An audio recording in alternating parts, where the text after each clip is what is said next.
Salut amis téléspectateurs de Golden House, la première télévision People du Cameroun. Bienvenue sur Golden Club.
En effet, Golden Club, c'est notre plateau d'échange sur les questions qui préoccupent les populations camerounaises. C'est une édition spéciale de Golden Club que nous vous proposons de regarder aujourd'hui. Notre invité est le colonel Fouda Jean-Jacques René, directeur du matériel interarmé au ministère de la Défense du Cameroun. Il est à noter que le colonel Fouda Jean-Jacques René n'a jamais hésité à apporter son soutien à une jeunesse camerounaise responsable et résolument déterminée à relever le défi de l'émergence à l'horizon 2035.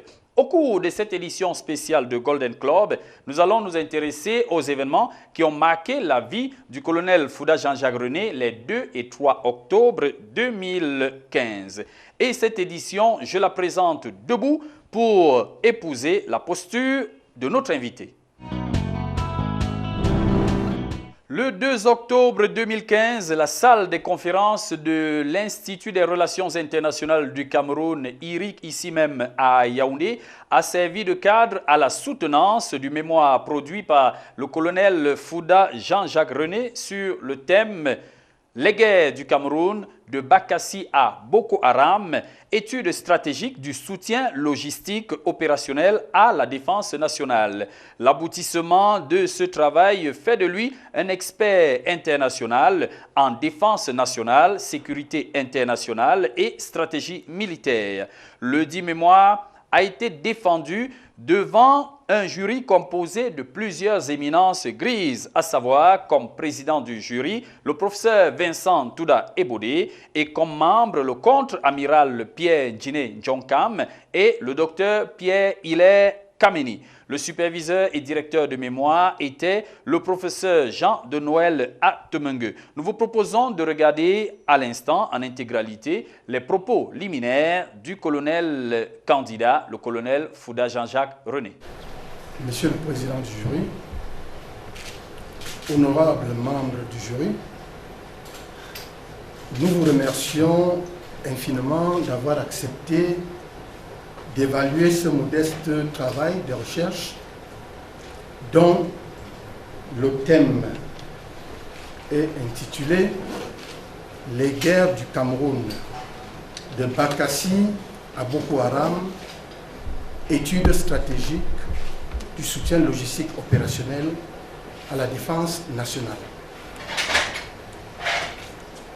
Il est constant que le soldat, dans le fracas des armes, dans le bruit, la fureur et le sang du champ de bataille, doit certes faire preuve de courage, d'abnégation et même d'incrédulité, mais de tout temps, aussi longtemps que remonte la guerre entre les hommes regroupés en communautés sporadiquement ou durablement ennemis, le courage et la bravoure ne suffisent pas à eux seuls à remporter la décision, c'est-à-dire la guerre.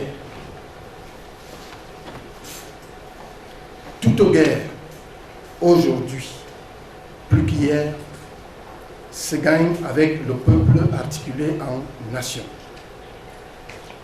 Il n'est pas de véritable défense nationale que populaire. Le Cameroun a parfaitement compris et intégré cette évidence dans la définition de sa politique de défense nationale et surtout dans sa mise en œuvre. La logistique présente donc un caractère vital pour toute opération militaire, tant il est vrai qu'il est impossible, en l'absence des dispositions logistiques adéquates, de mener des opérations et d'assurer leur maintien en puissance. Les opérations militaires ainsi évoquées, en ce qu'elles envisagent la guerre, ne sont précisément que la dimension militaire de la défense nationale. Il est certes constant qu'en ce XXe siècle commençant, l'élément logistique d'articulation de défense nationale est plus que déterminant. C'est bien ce que pensait le maréchal von Rommel, qui disait dans son livre « Le renard du désert », un des plus grands stratèges militaires de tous les temps, je cite, « Le sort de la bataille est déjà décidé par les services de ravitaillement avant qu'un seul coup de canon ne soit tiré. » Au vu de ce qui précède, notre étude présente un double intérêt qui est à la fois scientifique et pratique. Il est scientifique en ce sens que cette recherche, il sera possible d'avoir à disposition des outils d'analyse permettant la compréhension de ce pan de la politique de défense nationale. Deuxièmement, son intérêt est pratique dans ce sens que l'étude menée pourra aider le décideur politique à prendre la bonne mesure des difficultés qui grèvent le soutien logistique opérationnel à la défense populaire du Cameroun et y apporter éventuellement des solutions idoines. De même, les professionnels de l'armée que nous sommes pourront avoir un outil de réflexion et de travail à disposition de manière à leur permettre de rendre leur mission respective moins ardue et plus fluide. Monsieur le Président du jury, honorables membres du jury, la question centrale autour de laquelle nous avons conçu notre problématique est la suivante. Quel soutien logistique opérationnel l'armée camerounaise apporte-t-elle dans sa mise en œuvre de la politique de défense? De cette question principale, articulant notre politique, notre problématique, les questions secondaires surgissent. Comment l'armée organise-t-elle son soutien? Quelles en sont l'efficacité et quelles en sont les solutions possibles? Ça, c'est le cœur de notre recherche. Monsieur le Président du jury, honorables membres du jury, à l'issue de nos recherches et de l'exploitation approfondie des ressources documentaires collectées, nous avons formulé l'hypothèse centrale suivante. Le soutien logistique opérationnel à la mise en œuvre du concept de défense populaire au Cameroun est un processus maîtrisé dans le contexte de la guerre conventionnelle, alors qu'il reste en adaptation dans les situations de guerre asymétrique. Je m'explique. Nous avons, dans notre problématique, délimitant déjà notre sujet dans le cadre espace-temps de 90 à 2015. Le Cameroun a fait 2 guerres. La première guerre, elle était conventionnelle. La deuxième qui est en cours, elle est asymétrique. Je m'explique toujours. Qu'est-ce que c'est que la guerre conventionnelle? En fait, c'était 2 États, le Cameroun et le Nigeria. En face, on avait un ennemi bien identifié, bien localisé. Le combat, il était frontal. Alors qu'aujourd'hui, nous avons un ennemi qui est diffus, qui est confus, qui refuse la confrontation, qui procède par des combats lacunaires, ça veut dire que des combats où on ne peut pas vraiment facilement l'identifier. Qu'est-ce qu'il fait? Ces méthodes sont barbares, elles sont perverses. Il procède à des égorgements, des enlèvements, des tueries, des viols, des rançons, des suicides, kamikazes. Alors, voilà notre hypothèse centrale. L'enseignement principal qu'il convient de tirer de la recherche est que, en toute hypothèse, le soutien logistique opérationnel de l'armée accompagne toujours la défense populaire. Nous avons mis donc en évidence 2 hypothèses majeures. La première hypothèse formulée et validée est que ce soutien a été globalement maîtrisé dans le cadre des menaces traditionnelles auxquelles elle a été affrontée.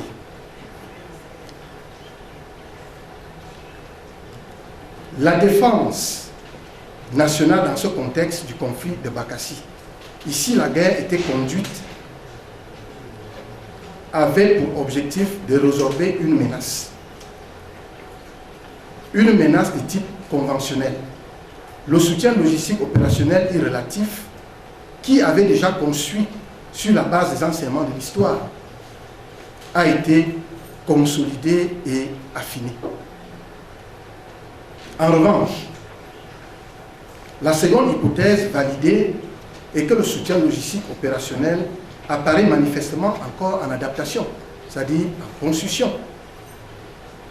continue, dès lors que de nouvelles menaces interpellent la défense du pays dans le contexte de la guerre asymétrique contre la secte Boko Haram. En dernière analyse,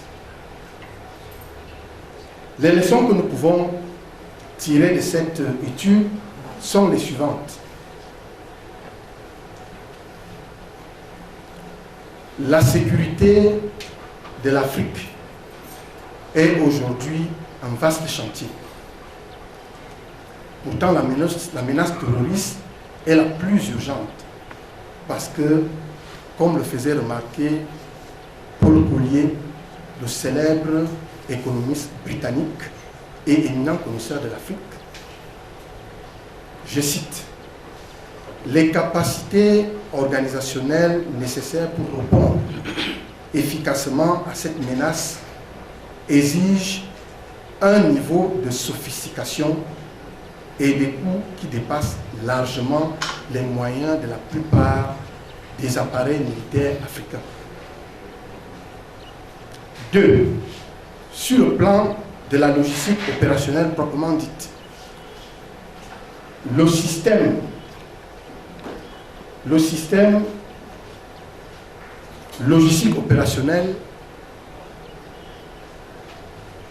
d'organisation par rapport à la guerre conventionnelle et classique doit s'adapter à la nouvelle conflictualité qui privilégie le combat lacunaire. Cela pourrait se faire à travers une organisation logistique décentralisée,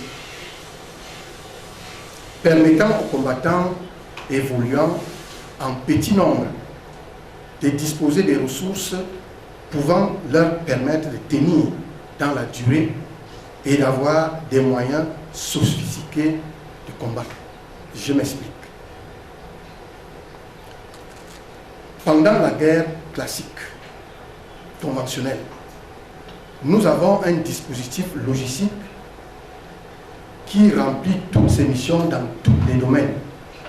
Le domaine de transport, le domaine sanitaire, le domaine du soutien de l'homme, le domaine pétrolier, le domaine infrastructure, et j'en passe. Ce domaine-là, lorsqu'on déploie la logistique sur le terrain, on les déploie par plots.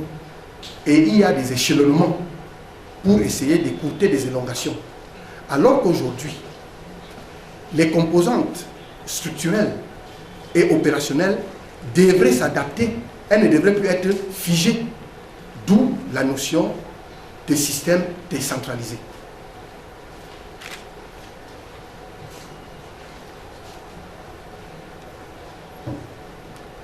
Comme l'affirmait à juste titre le grand stratège Clausewitz, on fait d'abord la guerre avec la puissance de la nation. Je m'explique. Ici, la 484e session qui avait eu lieu à Addis Abeba de l'Union africaine, il y a eu une résolution qui avait été votée. Cette résolution interpellait tout l'ensemble des chefs d'État d'Afrique qu'ils ont le devoir d'apporter l'assistance à tous les pays de la Commission du bassin du lac Tchad, notamment qui sont en proie à la lisière de leurs frontières contre Boko Haram. La nation camerounaise, optimalement mobilisée, trouvera certainement les moyens de venir à bout de cette menace insidieuse, brutale et perverse. Pour ne pas le citer, le président Paul Biya a dit « ce n'est pas le Boko Haram qui va dépasser le Cameroun ». Monsieur le président du jury, honorable membre du jury, l'étude soumise à votre expertise scientifique comporte nécessairement des lacunes. Vos critiques et observations nous permettront certainement d'améliorer ce premier et modeste travail. Tout comme elles nous seront d'une grande utilité pour consolider notre recherche. Si vous en avez convenance, je vous remercie de votre aimable attention. Après cette brillante présentation du colonel Fouda Jean-Jacques René, le président du jury, le professeur Vincent Touda Ebodé, a tour à tour passé la parole au superviseur et aux deux autres membres du jury. Le professeur Jean de Noël Atemengue a dit tout le plaisir qu'il a eu à travailler avec son ami d'enfance. J'ai eu le privilège de suivre, d'accompagner l'impétrant, le colonel Fouda, dans ce travail. L'usage de l'université veut que, enfin l'usage académique veut que celui qui a dirigé, qui a supervisé, n'est-ce pas, présente en quelques mots, le candidat du jour, son candidat. Le colonel Fouda, tout le monde le voit, tout le monde le sait, est un officier supérieur de notre armée. Avec moi, il partage depuis, je ne dirais pas le nombre d'années ici, en tout cas c'est un ami d'enfance. Nous partageons un long compagnonnage, une amitié jamais démentie. Pour s'en tenir à ce qui nous réunit aujourd'hui, le colonel Fouda est de ces officiers-là. Il y en a certainement, mais il en est particulièrement qui considèrent que le travail, la fonction à laquelle ils sont affectés ne doit pas limiter leur horizon. Raison pour laquelle, depuis longtemps, il a décidé de prendre un peu de recul de temps à autre sur son travail pour s'intéresser à la théorie qui articule sa fonction. Je dois dire qu'il est particulièrement modeste quand il dit que ce travail ici, soumis, est le premier. En réalité, non.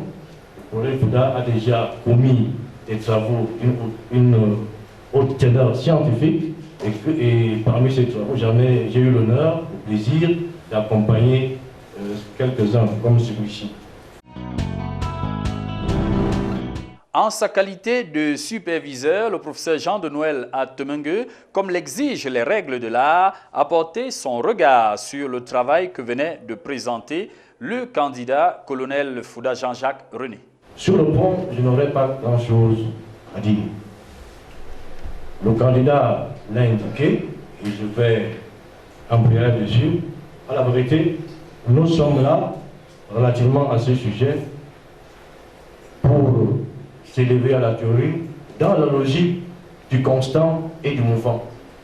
Ce qui est constant, c'est le soutien logistique opérationnel mis en place et opérationnalisé dans le cadre des menaces conventionnelles, des guerres conventionnelles. Ici, la guerre, le conflit de Bakassi. Il a été de façon plus que satisfaisante démontré dans le travail que le Cameroun a su gérer ce conflit-là dans sa dimension logistique en s'appuyant sur les enseignements de l'histoire et qu'il a pu valider, affiner, n'est-ce pas, le soutien logistique opérationnel à la défense. C'est la logique, là c'est la logique du constant. Maintenant nous sommes dans le mouvement, ce qui change, ce qui doit être adapté.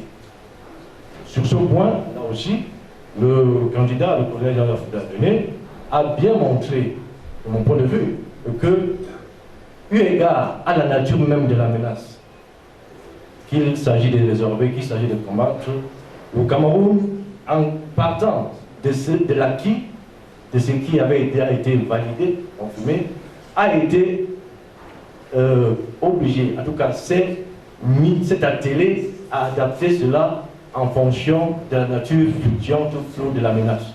Maintenant,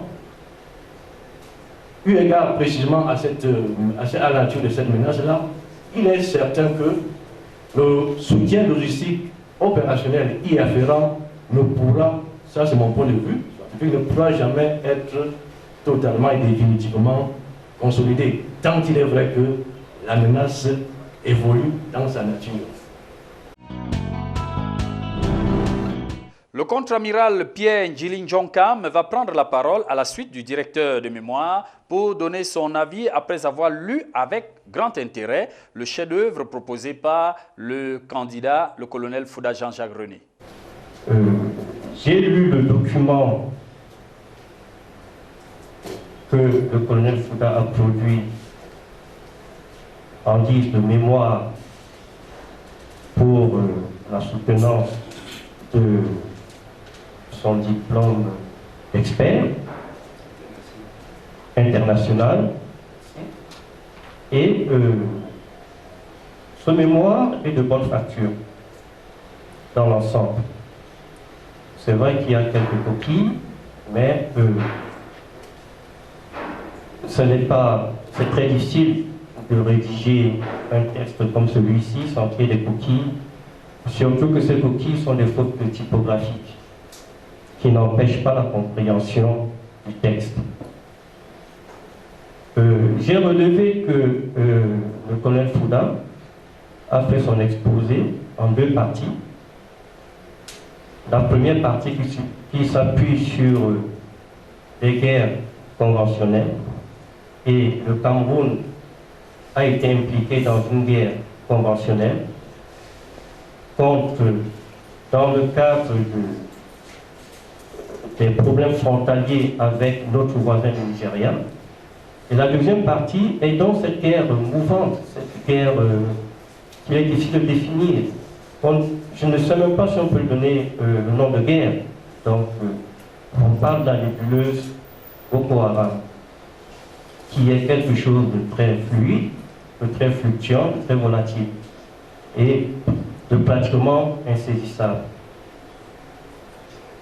La logistique appliquée à la guerre conventionnelle a donc été abordée et le colonel Fouda a insisté sur le principe adopté par le Cameroun dans le cadre de la politique de sa défense qui repose sur le concept de défense populaire. Je vais poser une question ici au colonel Fouda que je n'ai pas pu voir bien ressortir dans son mémoire. C'est de savoir quelle est la logistique que le Cameroun met en place pour soutenir cette politique de défense populaire. Est-ce que cette politique de défense populaire a été suffisamment éprouvée pendant la guerre contre le Nigeria, beaucoup mieux que pendant la guerre que nous vivons actuellement contre Boko Haram? J'aurais souhaité qu'il nous précise un peu comment est-ce que cette défense populaire est vécue dans les deux guerres. Pour le reste, je pense que, et je suis persuadé que le jury me suivra dans la qualité du travail qui a été fait, qui relève d'un travail, d'une démarche scientifique et qui se repose sur une bibliographie très importante et intéressante. Merci, Monsieur le Président. Le docteur Kameni Pierre Hilaire, membre du jury, mais aussi directeur de l'Institut sous-régional des experts internationaux, va se mettre debout au moment de se prononcer sur l'impressionnant travail présenté par le candidat colonel Fouda Jean-Jacques René. Si je me lève, c'est parce que c'est absolument nécessaire. Le colonel Fouda, qui est devant vous, lorsqu'en janvier, il vient à Douala pour son test d'admission, et je lui pose la question: mon colonel, vous avez déjà de responsabilités. Auriez-vous le temps d'être à Douala tous les 4 jours par mois, parce que c'est nécessaire? Il m'a dit: monsieur le directeur, je sais comment je m'organise. Ça me fait plaisir que 10 mois après, le résultat est là. Je sais que désormais, au colonel Fouda, je retiens que c'est un homme d'une incroyable richesse dans l'organisation, déjà. Et ensuite, sur le plan de la rigueur par rapport à son travail, c'est également un icône. J'ai eu le temps de le remarquer. Maintenant, par rapport au travail, c'est de très très bonnes factures. Je ne sais plus combien de mois j'ai lu, mais celui-ci m'a tellement impressionné parce que déjà le candidat, à travers son document, voudrait montrer au jury que ce travail, c'est un travail de longue haleine, mais qui aujourd'hui connaît son apogée. Sur ce, je lui dis déjà merci par rapport à cette présentation. Maintenant, par rapport au document interne, c'est-à-dire le travail mené de recherche pendant 10 mois. Alors, moi, j'ai quelques questions à poser, mais avant d'y arriver, le colonel Fouda, vous prenez la page 15, parle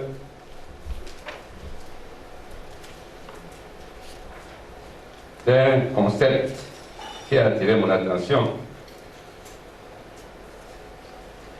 Le champ temporel de l'étude.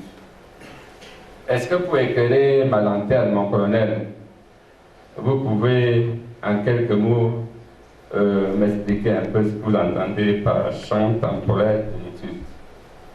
Sur ce, je voudrais également m'intéresser à un aspect que j'ai trouvé assez pertinent dans ce travail. Le colonel Fouda parle de Boko Haram, parle de Bakassi pour arriver à Boko Haram. Mon colonel, Est-ce que vous pouvez nous expliquer la démarche qui vous a inspiré pour, n'est-ce pas, partir, n'est-ce pas, de Bakassi, pour montrer, n'est-ce pas, aux gens qui ne sont pas militaires ou gradés, même haut gradés, la nécessité. Et pour finir, mon colonel, je crois que je vais essayer d'être dans le temps, monsieur le président de jury. Après cette formation, qui vous consacre, je crois que c'est demain, comme vous le voyez sur la banderole, l'apogée, il va recevoir ce parchemin, parce que dans tous les cas, directeur de l'Institut, sur le plan académique, le colonel Fouda, et vraiment, il a fait nécessairement ce qu'il fallait faire. Maintenant, sur le plan de cette prestation publique, les autres membres, notamment son superviseur et mon voisin de droite, m'ont tellement impressionné dans leur présentation. Et je ne pense pas quand même que c'est véritablement cette présentation qui pourrait, bien au contraire, avec la qualité de présentation, il parle, il ne lit pas, et lorsqu'on pose des questions, il répond avec exactitude. Ça nous intéresse. Parole à présent au président du jury, le professeur Touda Ebode Vincent, pour clôturer le tour de table. Je voudrais dire que j'ai lu ce travail avec beaucoup d'intérêt et de considération, parce que il a renforcé une idée à laquelle je me sens solidaire depuis que je suis jeune étudiant dans le domaine qui nous réunit ici aujourd'hui. Ce que je crois qu'il y a une relation évidente entre la grandeur d'une nation et les guerres. Ce que je crois qu'il n'y a pas de solidarité sans que vous ayez affronté des épreuves, parce que vous n'aurez pas de souvenirs communs où le sang a coulé. Et comme le plus grand sacrifice n'est que celui au cours duquel le sang coule, vous pouvez voir dans toutes les religions, on peut s'imaginer que toutes les grandes nations se sont faites à travers les guerres.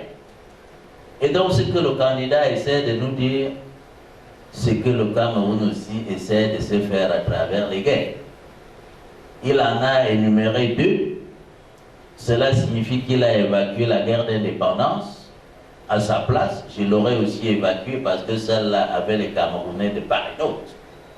Il nous reste donc les deux, dont l'une a été conventionnelle, comme il a dit tout à l'heure, la guerre de Bakassi, où les forces conventionnelles appartenant à deux États se faisaient face, où on pouvait savoir à quel moment la guerre a commencé, à quel moment elle va se terminer, et où on sait aujourd'hui à quel moment elle s'est terminée par les négociations diplomatiques, puisque telle est la fin avouée de toute guerre.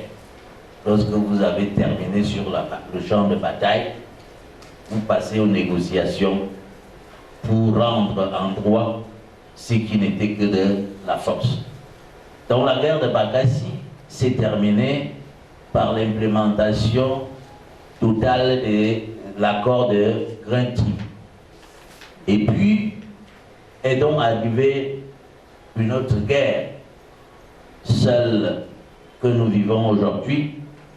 Celle-là n'a plus rien à voir avec la première guerre, on peut donc qualifier la première guerre camerounaise, qui était conventionnelle, mais elle n'en est pas moins une guerre.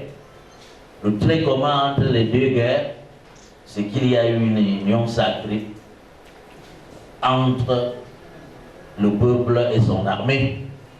On l'a moins vu à Bakassi, parce que la nature de la guerre aussi l'impliquait, mais au moins on sait que au moins les forces politiques étaient unanimes lorsque les soldats étaient au front. Et si on considère que les forces politiques représentent tous les courants d'opinion dans un pays, on peut donc dire qu'il y avait une union sacrée nationale face à un ennemi commun. Avec la guerre contre Boko Haram, c'est plus visible encore, parce que pour la première fois, je peux dire qu'on a cotisé plus qu'au foot. Les gens savaient jusque-là que le Cameroun ne se mobilise que quand il y a des matchs de football, essentiellement. Mais je crois que ce qui se passe depuis pratiquement 2 ans indique qu'en réalité, au-delà du sport, la plus grande solidarité tourne au moment où on a le sentiment que, injustement, on risque de perdre un droit qui nous appartient. Et cette guerre, donc, parce qu'elle n'est pas conventionnelle, elle est qualifiée de temps à autre de guerre mutante. Mais pour revenir à la problématique du candidat, il dit que le Cameroun a appris à utiliser sa logistique malgré l'égoïsme de ses alliés lorsqu'il y a eu la guerre de Bakassi. Mais qu'avec la guerre contre Boko Haram, cette logistique ne peut plus s'utiliser à l'identique. Il trouve donc et répond à la question. Qu'est-ce qu'il faut faire? Il parle d'une décentralisation du dispositif pour faire face aux nouvelles menaces. En réalité, il dit qu'à menace mutante, dispositif mutant.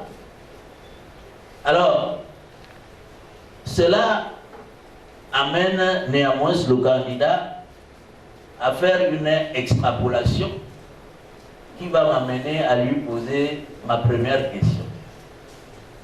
Le candidat estime que face aux nouvelles menaces, en rapport à la logistique, que cette logistique qui doit précéder toute guerre, qui veut la paix prépare la guerre, doit être de nature essentiellement dissuasive. Et il va plus loin en pensant que le Cameroun devrait mettre sur pied des centres de recherche pour enrichir l'uranium. Si je prends le candidat dans sa posture militaire, un militaire ne peut penser différemment. Mais le militaire d'aujourd'hui, c'est aussi un militaire essentiellement d'abord diplomate. Lorsque vous prenez l'école de guerre du Cameroun, c'est la stratégie au service de la paix. Cela signifie que la première chose qu'on doit viser dans notre recherche de la puissance, c'est d'abord la paix. Mais cela signifie aussi que mettre en avant les préoccupations d'avoir un nucléaire signifie aussi rompre les traités qu'on a signés depuis que l'Afrique s'est globalement déclarée continent exempt d'armes nucléaires. C'est vrai que quelque part il dit aussi que les relations internationales sont des relations de force. C'est donc celui qui a la force qui module le droit. La question est donc de savoir si vous pensez qu'aujourd'hui le Cameroun a la force de moduler le droit au point de se retirer des traités qu'il a signés. Puisse-t-on s'imaginer qu'il les a signés sous contrainte, comme le traité l'excluant des armes nucléaires? Voilà ma première question. Ma deuxième question porte sur le concept sous-jacent de l'étude, la question de la défense populaire. Je me pose de plus en plus de questions sur cette notion dans un contexte où la défense est en train de se sous-régionaliser. Que signifie aujourd'hui la défense populaire si nous avons les pactes de non-agression avec pratiquement tous nos voisins? Est-ce que défense populaire sera l'équivalent de défense sous-régionale? Puisque si nous avons des pactes de non-agression avec les voisins, en sachant que la probabilité d'une guerre, c'est d'abord avec le voisin, cela signifie donc qu'a priori, on risque de ne plus être attaqué par un voisin, et donc on risque d'être attaqué par quelqu'un qui vient de loin, qui aurait peut-être traversé d'abord un pays voisin pour venir nous attaquer. La défense populaire devient donc quoi? La sous-région se défend ensemble pour le bien d'un pays, ou alors le Cameroun se démerde seul pour faire face à Boko Haram. Ma dernière question porte sur le problème des alliances.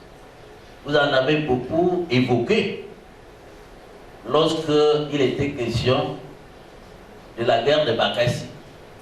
Vous montrez indirectement que si le Cameroun a pu expérimenter son dispositif en ne comptant que sur lui-même, c'est parce que ses alliés n'ont pas expressément fait signe de respect des accords qui le liaient au Cameroun. Ma question est donc de savoir si vous pensez que ce qui n'a pas pu marcher à Bakassi, ou au moins on savait qu'il y a en face, peut marcher contre Boko Haram. En d'autres termes, si la défense collective ou commune, n'entrons pas dans la définition technique, si la mutualisation des ressources à l'échelle sous-régionale ou internationale ne nous a pas permis de s'en sortir face au Nigeria, à Bakassi, est-ce qu'on peut compter sur ces alliances pour s'en sortir contre Boko Haram?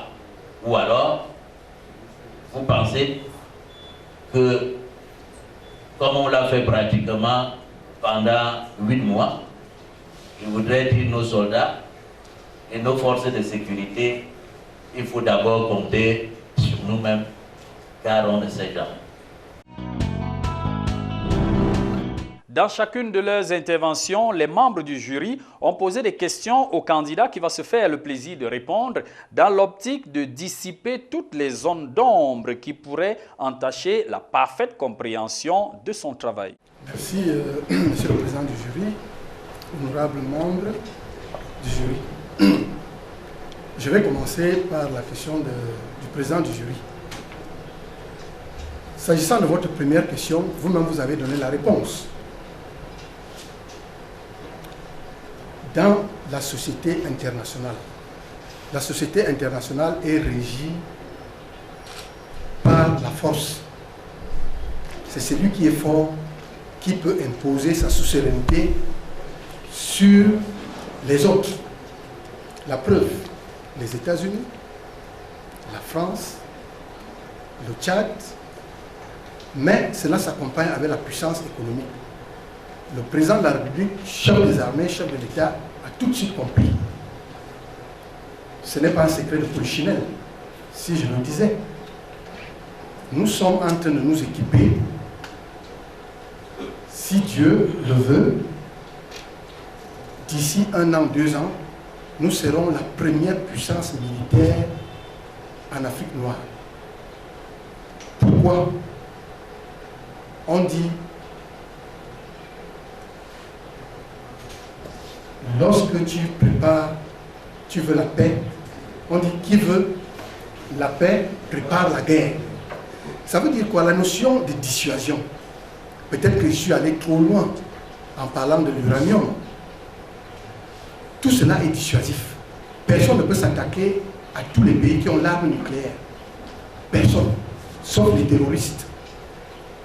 Parce que leur action est lacunaire, leur action est diffus, confus. Un terroriste rentre là, il dissimule sa bombe, il explose, et ça fait un impact psychologique. Donc, je voudrais vous dire, je retire l'uranium, mais en revanche, je voudrais vous dire que si l'ennemi ou l'adversaire sait que l'armée camerounaise a des lances roquettes multiples, ce qu'on appelle à l'époque des ordres de Staline, on peut les lancer à plus de 100 km, ça fait des dégâts sur 9 hectares. Les gens vont se méfier.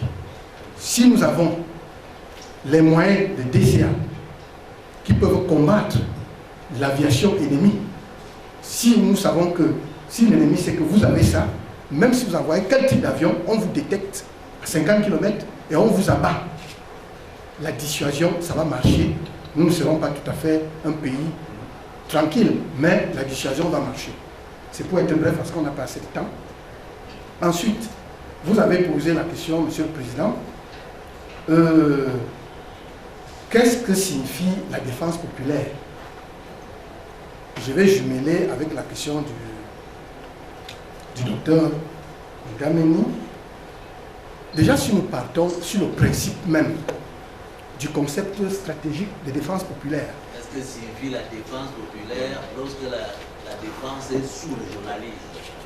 J'en arrive, parce qu'il faut définir ce que c'est d'abord, pour que tout le monde comprenne et que nous parlons le même langage. Lorsqu'on parle de la notion de défense populaire, c'est la République en armes. Ça veut tout simplement dire que toutes les forces vives de la nation, toutes les ressources de la nation, toutes les énergies de la nation sont engagées pour une cause commune qui est la défense de la patrie et de la nation. Ça veut dire que le peuple devient la nation, une nation armée. Donc il n'y a plus de lien, il n'y a que le lien, il n'y a plus de différence entre la nation et l'armée. Ça veut dire quoi?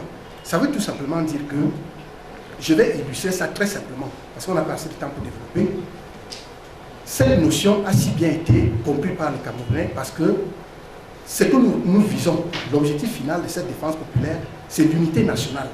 Et nous avons compris avec des ennemis que le Cameroun, à travers les marches de soutien, les marches de contestation, à travers les dons collectés, à travers les fonds collectés et à travers les dons, les denrées alimentaires collectés, prouve une fois de plus que tout un chacun est devenu un propre chef de renseignement. Un autre exemple. J'étais là hier. Il y avait un attroupement. Il y avait un monsieur qui est passé avec un gamboura. Les gens se sont dit, on a dit, j'ai suivi. Les gens disaient, attention, est-ce que ce monsieur n'a pas une bombe pour dissimuler? Alors j'ai vu quelqu'un qui a suivi cette phrase et il passait. Il s'est retourné. Il dit, monsieur, vous qui partez avec le boubou, arrêtez-vous. C'est pour montrer quoi? C'est pour montrer ce que c'est que la défense populaire. Maintenant, pour répondre à votre question, est-ce que nous allons hypothéquer cette défense populaire? Parce que si nous rentrons dans le cadre de la sous-région, j'ai dit, l'ennemi, n'allons pas souvent chercher l'ennemi loin. Prenons l'ennemi toujours et toujours à côté de nous. La preuve, regardez au Burkina Faso. Pourquoi les forces ne se sont pas tirées? Parce qu'ils ont déjà l'expérience des guerres passées, puisque Burkina Faso dit les hommes intègres. Malgré que Diendéré, le général Diendéré, est menacé, a fait un faux putsch. Tout ce qu'il a revendiqué a été refusé. On a dissous le régiment de soutien de sécurité présidentielle, mais il a refusé l'affrontement avec l'armée régulière. Ça prouve quoi? Ça prouve une fois de plus que n'allons pas regarder l'ennemi qui viendra loin. L'ennemi peut être à côté de nous et le peuple peut sortir comme un seul homme pour dire non, non et non. Monsieur le Président, je pense que je m'arrête là en ce qui concerne vos deux premières questions.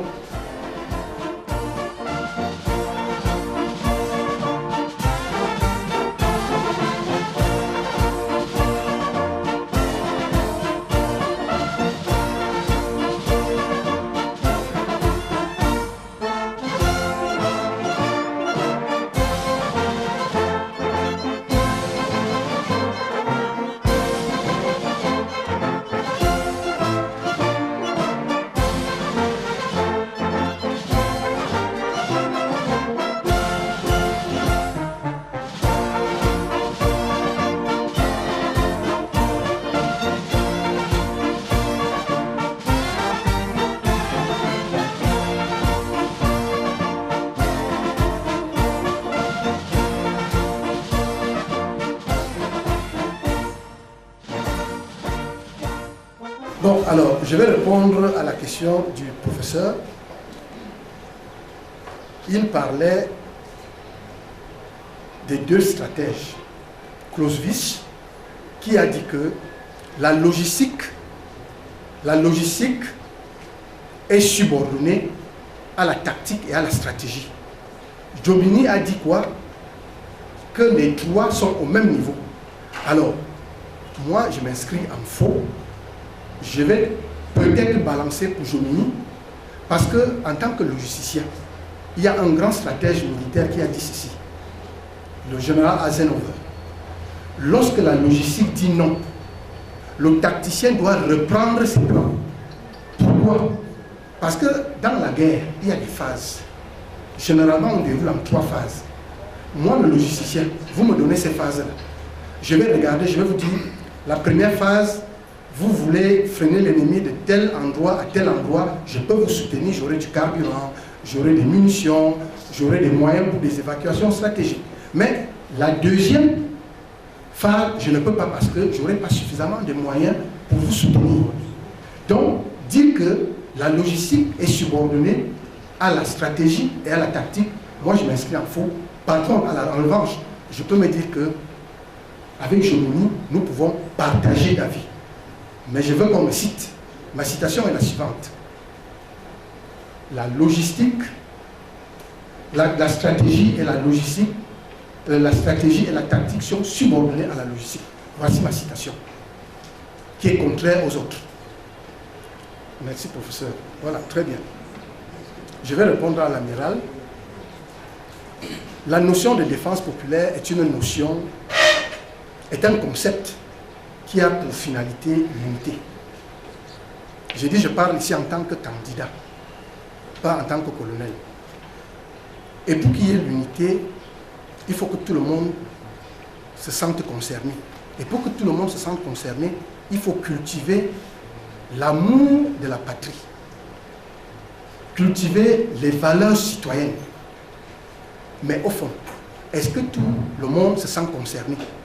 S'il y a la corruption, s'il y a l'injustice, s'il y a l'inégalité de répartition de ressources, je vais m'arrêter là. Maintenant, si je compare aux grandes armées, comme l'armée américaine, même les footballeurs, j'y suis allé il y a 1 an à Los Angeles, 2 équipes de football d'un même quartier, tout le monde a le drapeau de la nation, l'amour de la patrie. On chante d'abord l'hymne national. Et c'est comme ça qu'on peut se souder sur ces valeurs. Mais il se trouve que le Cameroun est exceptionnel. C'est un pays exceptionnel, pourquoi? Parce que, en dépit des divergences de point de vue politique, religieuse, lorsque la République est menacée, tout le monde se met ensemble pour vaincre l'ennemi et le botter hors du territoire, ce qui est le cas avec Boko Haram. Dernière question, c'est quoi champ temporel? Voilà, le champ temporel est très simple. Voyez-vous, avec le président du jury a dit qu'il aurait souhaité que je rallonge, que je mette les guerres d'indépendance. C'est pourquoi dans mon champ temporel, j'ai limité de 93 à 2015. J'ai exclu les années 60 où on pouvait inclure les guerres d'indépendance. Donc, champ temporel veut tout simplement dire que c'est à partir du moment où je commence à faire mes recherches de 93 à 2015. Voilà, j'en ai terminé. À présent, le jury va se retirer pour quelques instants. Question de délibérer sur le travail de recherche proposé par le candidat, le colonel Fouda Jean-Jacques René, qui soutient ce mémoire en vue de l'obtention du titre d'expert international en défense nationale, sécurité internationale et stratégie militaire. De retour en salle, le président du jury, le professeur Ntouda Ebode Vincent, va prendre la parole pour rendre le verdict final. Monsieur le colonel Fouda Jean-Jacques René, vous venez de soutenir un mémoire intitulé « Les guerres du Cameroun de Bakassi à Boko Haram, études stratégiques du soutien logistique opérationnel à la défense nationale » devant le jury qui est devant vous. Ayant lu avec plaisir l'exemplaire que vous avez bien voulu partager avec le jury, ayant suivi votre prestation préliminaire, ayant écouté vos réponses aux différentes interpellations dont vous avez été l'objet, le jury à l'unanimité a accepté votre mémoire et a également à l'unanimité attribué la mention de très honorable avec les félicitations du jury avec une note de 19 sur 20.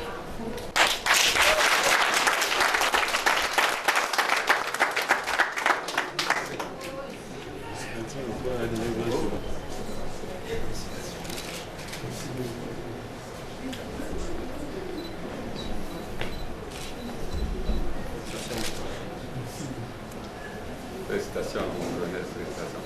Félicitations.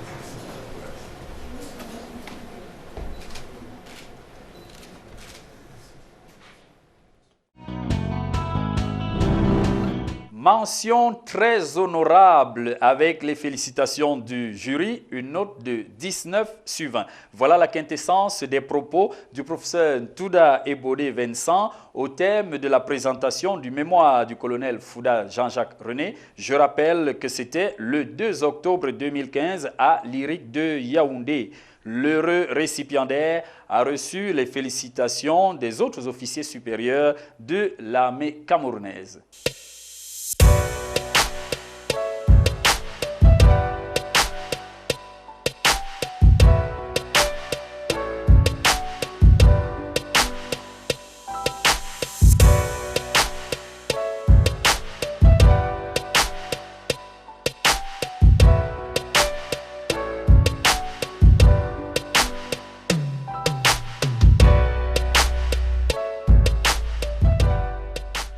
Le public venu prendre part à cette soutenance a poursuivi les conversations dans les jardins de l'IRIC de Yaoundé pendant que le professeur Touda Ebodé Vincent et le candidat colonel Fouda Jean-Jacques René répondaient aux questions des hommes de médias.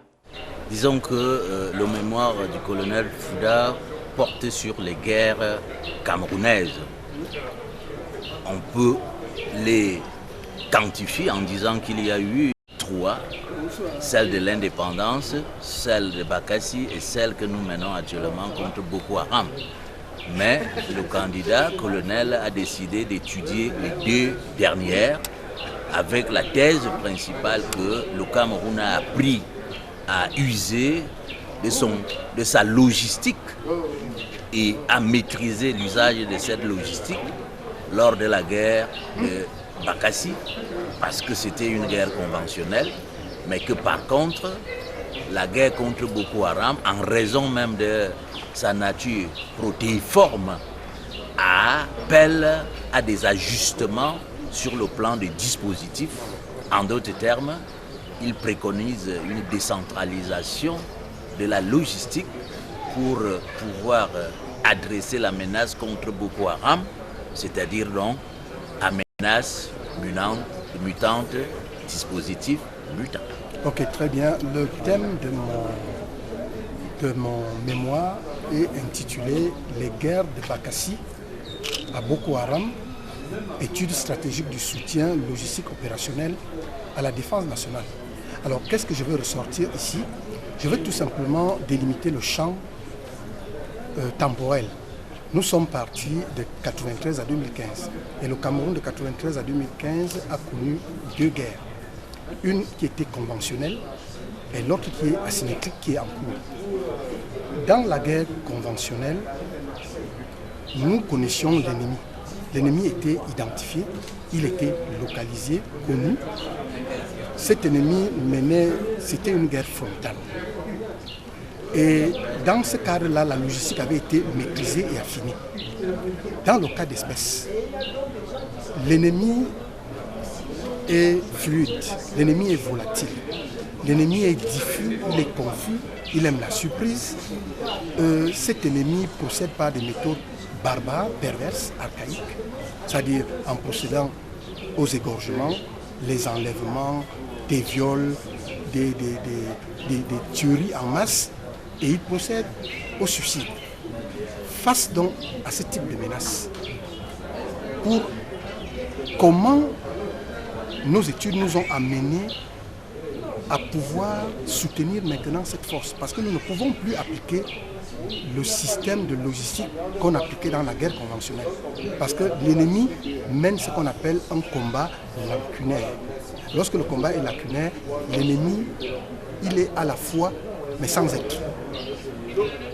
J'ai donc sollicité dans mon mémoire du commandement de pouvoir procéder à ce que j'appellerais la logistique décentralisée et pouvoir également avoir des moyens sophistiqués pouvant permettre à un petit groupe de militaires de pouvoir combattre et durer dans le temps.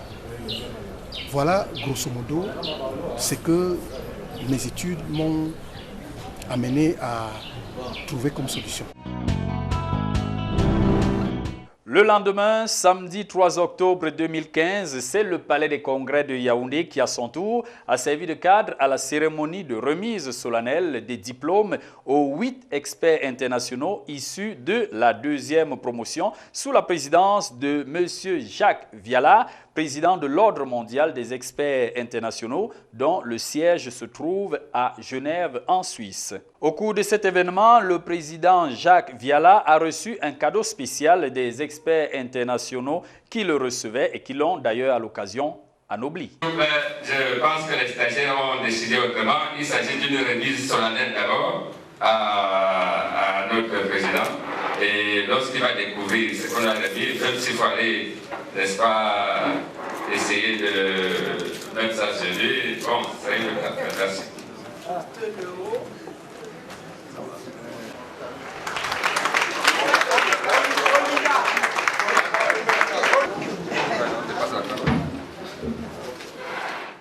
Après avoir subi une véritable métamorphose, le président Jacques Viala est revenu en salle pour la remise solennelle des diplômes aux experts internationaux de la 2e promotion. Alors, nous allons commencer par M. Jean-Jacques Fouda, qui a, comme vous le savez, hier fait un spectaculaire.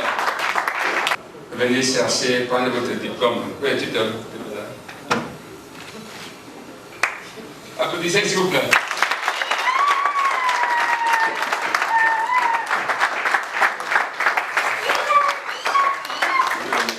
Vous le mettez ça très solennellement, ça n'a pas été facile.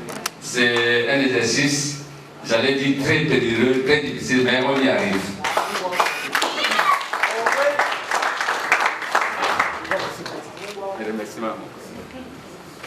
Vraiment, ces mémoires, c'est une preuve tangible que tous les corps du métier sont effectivement intéressés par ce que nous faisons. Je crois que ce n'était pas une mauvaise chose en tant que tel président. Bon, on va maintenant passer à la remise à M. Marc Ndoumessi, qui se trouve être le délégué de la promotion.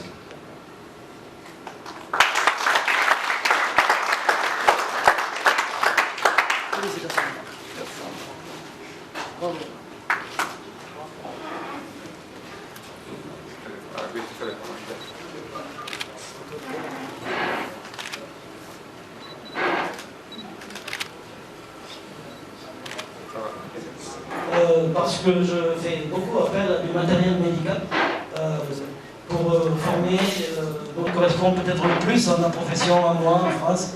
Et je fais énormément appel à eux, donc beaucoup d'avenir pour eux.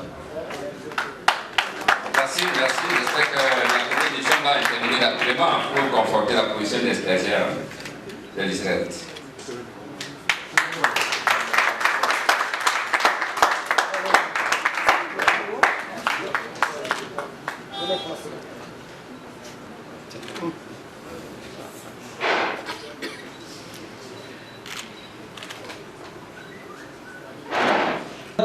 Auxquels les organisations internationales proches de l'ONU vont faire appel.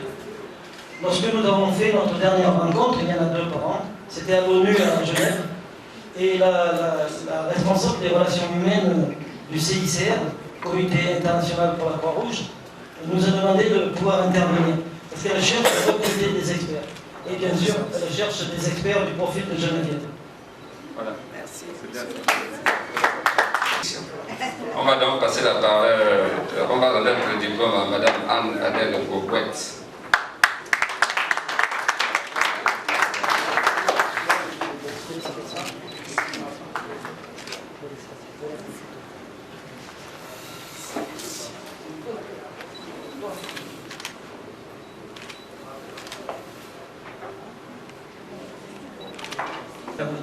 Anadel est sur un des sujets les plus délicats de l'expertise internationale, les finances publiques. Nous savons que les finances publiques sont une source de développement ou un frein au développement. Nous avons besoin d'experts dans les finances publiques. Nous avons besoin d'experts qui respectent les valeurs de l'ordre.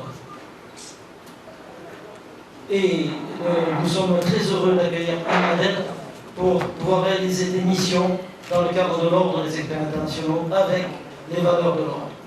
Merci Anadel. Nous remettons ce parchemin au professeur Jean-Denis Ateneng, Sa Majesté.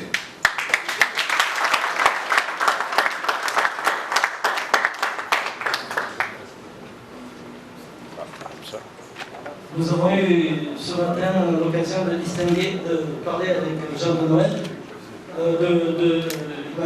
Il m'a expliqué comment pouvait fonctionner la démocratie dans un pays, la démocratie et les chefferies, comme au Cameroun.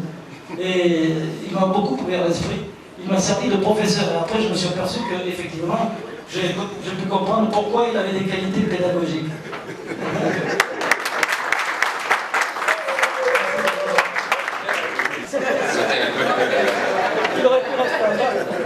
Nous mettons à Madame Fatoumata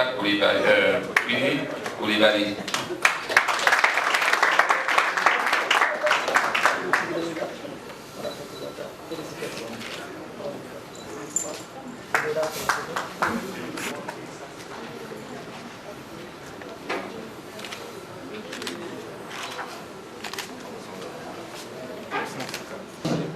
Nous sommes au Cameroun et si je ne me trompe pas, elle est franco-ivoirienne. Exceptionnel. Merci Fatoumata pour cet exemple de l'international. Parce que le dernier, le docteur Guimbo, tout à l'heure, a demandé, bon, on s'est excusé, on va le faire des diplômes après. Je voulais quand même dire un mot sur... Non, comme je finis sur Simon Pierre. Nous faisons deux conférences par an. Et la dernière qui était à l'ONU, la prochaine sera à l'Assemblée nationale à Paris. Simon Pierre est en train de soutenir là une thèse sur ce que nous appelons la RSE, la responsabilité sociale des entreprises. Et il est fort probable que ce sera l'un des conférenciers à Paris qui interviendra sur ce sujet. Et maintenant, oui, je vais remettre C'est que Simon Pierre n'est pas là, mais maintenant tu reviens à Numsi. Emmanuel Numsi. Voilà.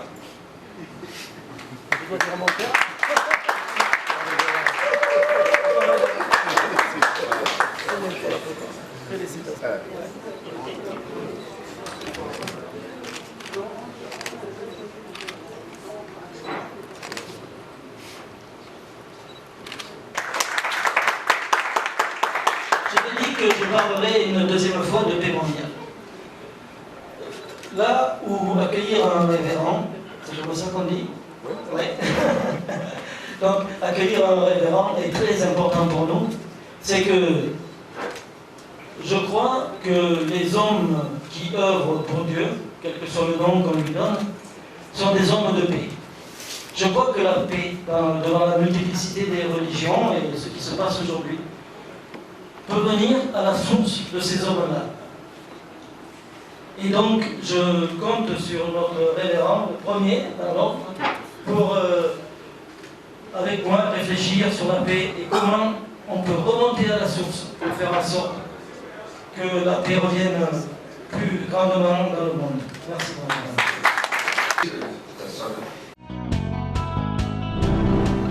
La cérémonie s'est achevée par une photo de famille et autour d'un buffet que les uns et les autres ont partagé avec beaucoup de plaisir.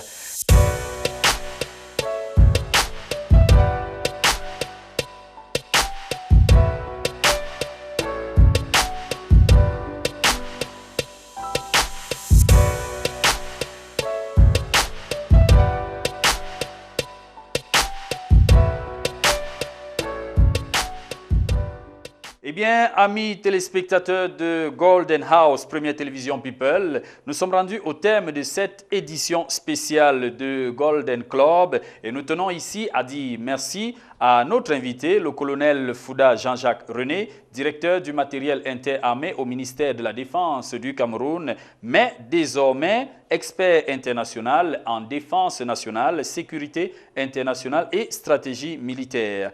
Merci surtout de nous avoir fourni toutes ces images, mon colonel. Merci également à toute l'équipe de production qui a contribué à la matérialisation de cette édition spéciale de Golden Club. Bonne suite des programmes à vous, chers téléspectateurs. Restez sur la Première Télévision People du Cameroun. Salut.